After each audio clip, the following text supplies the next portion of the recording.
साल का एक मासूम जिसे ना तो संपत्ति की जानकारी थी, न संपत्ति का मतलब पता था और न रिश्तों की जटिलता समझ आती थी। ना ही ये मालूम था कि बड़ों की जिंदगी में चल रहे विवाद कभी कभी इतने खतरनाक मोड़ ले लेते हैं कि उसकी कीमत बच्चों को अपनी जान देकर चुकानी पड़ती है। मेरठ के बहसुमा थाना क्षेत्र से जो कहानी सामने आई है, उसमें एक 6 साल का बच्चा कथित तौर पर इन्हीं रिश्तों की उलझनों का शिकार हो गया। पति पत्नी के बीच विवाद चल रहा था। दोनों कभी एक साथ रहते तो कभी अलग अलग रहते थे। फिर कहानी में आता है एक कथित प्रेम प्रसंग। फिर दिन दहाड़े 6 साल के बच्चे का अपहरण होता है। परिजन और पूरा गांव से ढूंढ रहे होते हैं। पुलिस को इसकी सूचना दी जाती है और कुछ घंटे बाद शुरू होती है कि जांच, जो आखिरकार एक बैंक अधिकारी के पास तक पहुंचती है। आखिर 6 साल के बच्चे अंगद को शिकार क्यों बनाया गया, उसको निशाना क्यों बनाया गया? क्या यह सिर्फ अपहरण और हत्या का मामला है या फिर इसके पीछे रिश्तों का कोई ऐसा संघर्ष छिपा है जिसकी कीमत एक मासूम को अपनी जान देकर चुकानी पड़ी? नमस्कार, आप देख रहे हैं अमर उजाला और मैं हूं आपके साथ डिंपल सिरोही। हाजिर हूं लेकर वेस्ट यूपी से क्राइम स्टोरी। और आज की ये जो घटना हम आपको बता रहे हैं, ये मेरठ के परीक्षितगढ़ थाना क्षेत्र के बहसुमा में घटित हुई है। यहाँ का एक गांव है रामराज। यहाँ इस पूरी वारदात को अंजाम दिया गया है। आखिर क्या है अंगदवीर के हत्याकांड की ये पूरी कहानी, देखिए इस रिपोर्ट में। मंगलवार सुबह अंगदवीर घर के बाहर ही खेल रहा था। परिजनों के मुताबिक वो कुछ देर पहले साइकिल चलाकर घर आया था और उसने कहा कि मुझे और साइकिल चलानी है, और ऐसा कहकर वो फिर से साइकिल लेकर घर से बाहर खेलने के लिए निकल गया। इसी दौरान एक सफेद रंग की वैगनार कार गांव में पहुंची। आरोप है कि कार सवार व्यक्ति बच्चे को बहला फुसलाकर अपने साथ ले गया। शुरुआत में परिवार को लगा कि शायद बच्चा आसपास ही होगा, अपने दोस्तों के साथ खेल रहा होगा या साइकिल चला रहा होगा। लेकिन जैसे जैसे शाम होती गई, परिजनों की चिंता बढ़ती गई। रिश्तेदारों और परिचितों से संपर्क किया गया, आसपास भी तलाश की गई, लेकिन अंगदवीर का कोई सुराग नहीं लगा। शाम तक ये मामला गंभीर हो चुका था और पुलिस को भी सूचना दे दी गई थी। पुलिस ने जांच पड़ताल तेज की और इस मामले को गंभीरता से लेते हुए सीसीटीवी कैमरा खंगाले। पुलिस इस पूरे मामले को गंभीरता से ले रही थी। पुलिस ने घर वालों से पूछताछ की, अंगद के जो दोस्त थे आसपास के, उनसे पूछताछ की, आसपास के लोगों से, पड़ोसियों से पूछताछ की गई। लेकिन पुलिस के सामने अब सबसे बड़ा सवाल ये था कि बच्चा अचानक गया तो गया कहाँ? ऐसे कैसे गायब हो गया?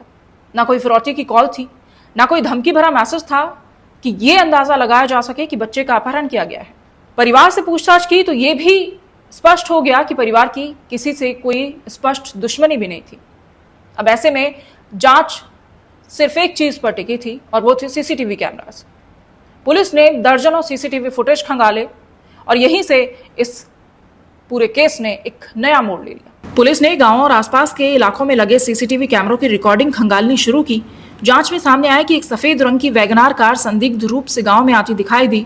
इसके बाद पुलिस ने तकनीकी साक्ष्यों, कॉल डिटेल्स और अन्य जानकारियों के आधार पर जांच को आगे बढ़ाया। जांच की कड़ियां धीरे धीरे अर्पित पाराशर नाम के एक व्यक्ति तक पहुंच गईं, जो HDFC बैंक में एरिया मैनेजर के पद पर कार्यरत बताया गया है। पुलिस ने उसे हिरासत में लेकर पूछताछ शुरू की और यहीं से मामले में कई चौंकाने वाले खुलासे हुए। पुलिस पूछताछ में सामने आई कहानी ने इस पूरे मामले को और भी ज्यादा संवेदनशील बना दिया था, क्योंकि अब यह जांच सिर्फ अपहरण तक सीमित नहीं रह गई थी, बल्कि कथित तौर पर रिश्तों, विश्वास और निजी संबंधों की दिशा में ये जांच बढ़ चुकी थी। पुलिस ने जिस आरोपी अर्पित पाराशर को गिरफ्तार किया, उसने पूछताछ में चौंकाने वाले खुलासे किए। उसने एक चौंकाने वाला दावा यह किया, उसने पुलिस पूछताछ में बताया कि अंगदवीर की मां के साथ पिछले 4 से 5 साल से उसके संबंध थे। इन संबंधों का दावा उसने किया और आरोपी ने साथ ही ये भी कबूल किया कि उसने ही अंगदवीर को दिन दहाड़े अपनी वैगनार कार में अपहरण किया और शाम होते ही उसे जिंदा नहर में फेंककर मौत के घाट उतार दिया। आरोपी ने उसकी हत्या और अपहरण की बात कबूल की। पुलिस ने बुधवार को एक तलाशी अभियान चलाया, गोताखोरों की टीम बुलाई। कई घंटे की कड़ी तलाशी के बाद बुधवार दोपहर को अंगदवीर के शव को बरामद किया गया। दिनांक 16 जून 2026 को थाना बहसुमा पर एक बच्चे की गुमशुदा की सूचना प्राप्त हुई थी। इसमें तत्कालीन 4 टीमों का गठन किया गया था, जिन्होंने सीसीटीवी व सर्विलांस के माध्यम से अर्पित पराशर एक व्यक्ति को हिरासत में लिया, जिसने पूछताछ में अपना जुर्म कबूला है और इसी की निशानदेही पर जो बच्चा है उसकी शव को बरामद किया गया खेतों से। इसमें एफएसएल टीम को मौके पर बुलाया गया है। वह इसमें अपहरण की जो है वो बात जो है वो सत्य नहीं है। प्रकाश में नहीं है ऐसा कुछ।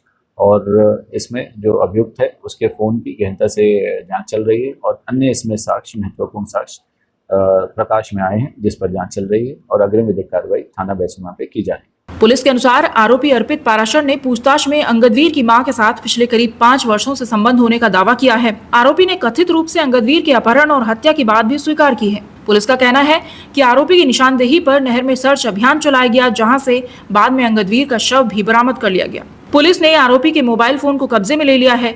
अब electronic proof, call records, chats और अन्य डिजिटल सबूतों की भी जांच की जा रही है।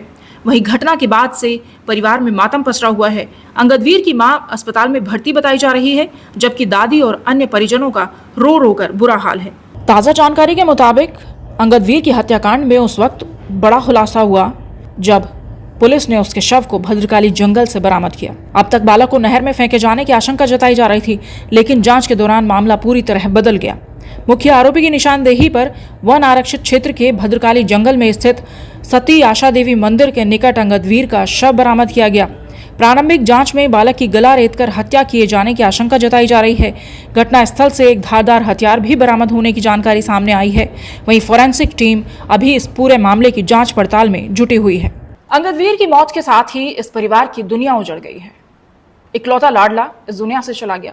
लेकिन इस केस में सबसे दर्दनाक बात सिर्फ ये हत्या नहीं है कि इस बच्चे की हत्या कर दी गई, बल्कि सवाल है कि आखिर इस पूरी कहानी में अंगद आया तो आया कहां से। प्रेम संबंधों में मासूमों को ठिकाने लगाने की, मासूमों को मौत के घाट उतारने का यह पहला मामला नहीं है। आए दिन इस तरह के मामले बढ़ रहे हैं। पति पत्नी में विवाद, कथित प्रेम संबंध, आपसी रिश्तों की जो खींचतान है, उसमें 6 साल का बच्चा आखिर निशाना क्यों बनाया गया। पुलिस के सामने ये कहानी जो बताई जा रही है, यही इस कहानी की पूरी सच्चाई है, या फिर इस वारदात में कई और किरदार भी हैं। क्या जांच में अभी और खुलासे होने बाकी हैं? इन सवालों के जवाब पुलिस तलाश रही है। फिलहाल पुलिस आरोपी के मोबाइल को कब्जे में लेकर इस वारदात के राज खंगालने में जुटी है। जाहिर है कि मासूम अब कभी वापस नहीं आएगा। बैसुमा के इस परिवार के जो दुनिया है, उनके दिमाग में, उनकी जिंदगी में ये सवाल हमेशा कौनता रहेगा कि आखिर प्रेम संबंधों और रिश्तों की आपसी खींचतान में एक मासूम को मौत क्यों दी गई, आखिर उसका कसूर क्या था। फिर हाजिर होंगे नई क्राइम स्टोरी के साथ, नई वारदात के साथ। आज्ञा दीजिए, नमस्कार। देखते रहिए अमर उजाला। आपके राज्य की खबरें, आपके शहर की खबरें सबसे पहले जानने के लिए देखते रहें अमर उजाला। चैनल को सब्सक्राइब जरूर कर लें और पाएं हर अपडेट।